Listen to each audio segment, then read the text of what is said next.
এই ভারত বিরোধী আকর্ষণের বিরুদ্ধে আমরা প্রথম থেকেই রয়েছি। তারা যে সন্ত্রাসী লীগ, টুকাই লীগ, আওয়ামী লীগ, তারা বিভিন্ন দল হয়ে তারা ফিরে আসতেছে।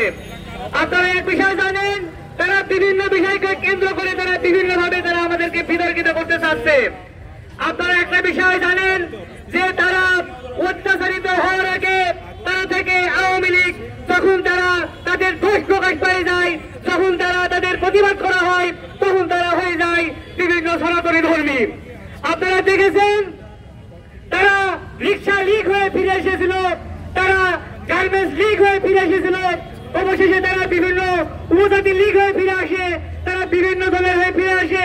তাই আপনাদেরকে একটা স্লোগান, আমরা রক্ত দিয়েছি, রক্ত আরো দেব।